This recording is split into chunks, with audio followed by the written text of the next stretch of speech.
who said a revolution every now and then is a good thing. What do you think? You feel so good right now, and we, the members of Congress that are gathered on the steps for this press conference, are so honored that you are here. We are blessed enough to have a voice. We just were voting. We're under a vote right now. This is what we use when we go inside to cast our vote. But the biggest vote in the United States, the biggest voice in the United States is your voice, the voice of the American people. You know, I was reading in the journals and diaries of our founders, and I was reading one of my favorite authors, and that's of the wife of our second president, John Adams. And Abigail Adams wrote in her journals and her diaries and her letters a very personal insight. And she said this. She said, after all we've done, after all that's happened, I wonder if generations unborn will ever know what was done for them. The sacrifice, the toil, the blood, the treasure, the heartache, what was spent to secure their liberty and their freedom. She knew that it was worth the cost. When we came down to this final hour, as the clock is ticking 11:59 on this health care reform, Speaker Pelosi is poised with her health care bill to take over.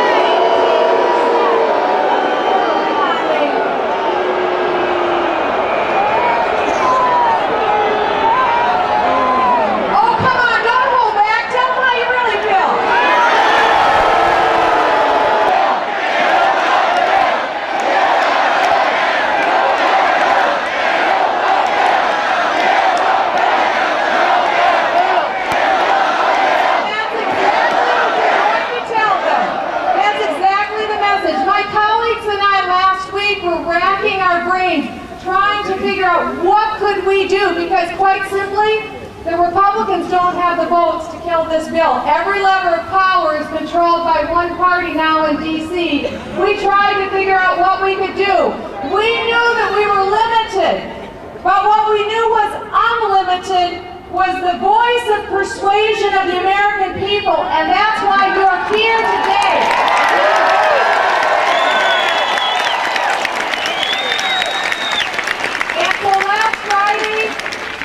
A very simple challenge, and we said this: we'll be here on the steps of the United States Capitol, and for anyone who can make it, please come. Join us to stand for freedom, and if it's the last hour, we'll have a meetup for freedom and let our voices be heard.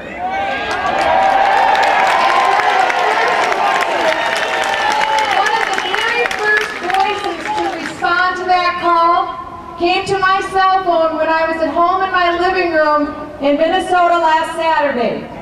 And it was a true patriot, a true national treasure. As a matter of fact, he's starting a movie called National Treasure. Would you please help me welcome Mr. John Boyce? I'm honored to be at the side of Michelle Bachmann, a great congresswoman,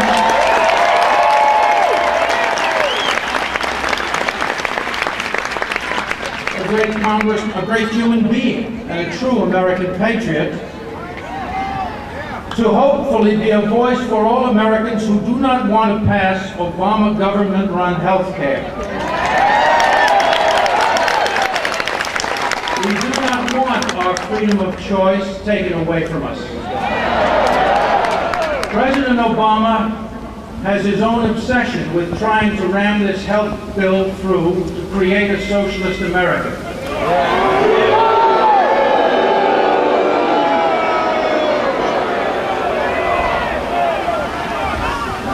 We would be no better off than the European countries and Canada and New Zealand, who suffer greatly from a poor health care system. Their rationing system creates many deaths. Is that what we want? I agree with I say no as well. We, as freedom-loving Americans, must not be scared into Obama's radical Chicago tactics. His agenda is not for the poor, it is solely for his political gain. The lies and propaganda are all very blatant, as shown to us by those who exposed Acorn.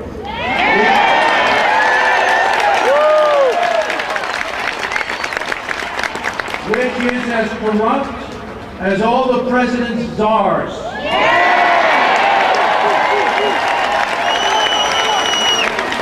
And Obama is willing to deny his connection to Acorn, claiming no awareness of Acorn support from all market.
First of all, I want to thank you all for coming out here. Many of you traveled from all over the country at great expense, and we thank you very much. By the way, the press here, this is about, write this down, liberty.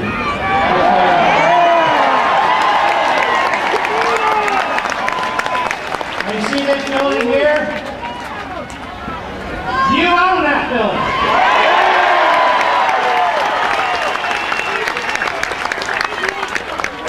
People who run that building today, they reject limited constitutional government. They have spent trillions and trillions of dollars that do not belong to them. They have bankrupted our children. They have driven unemployment to nearly 10%. They are destroying small businesses. They are nationalizing large businesses. They don't believe in private property rights. They're taking a wrecking ball to this magnificent society. And that's the first 9 months. Now they want to control health care. They want to control what kind of insurance you can purchase. They want to control if you can purchase insurance. They want to decide what benefits you can and cannot have. They want to decide how much you're going to pay. And they want to ration care. And the bottom line is they want to play God and decide who lives and who dies.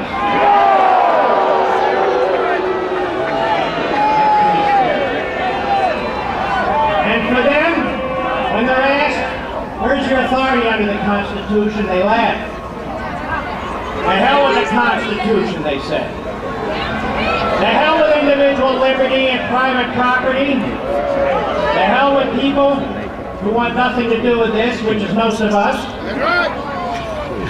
But not so fast. We're not ready for this.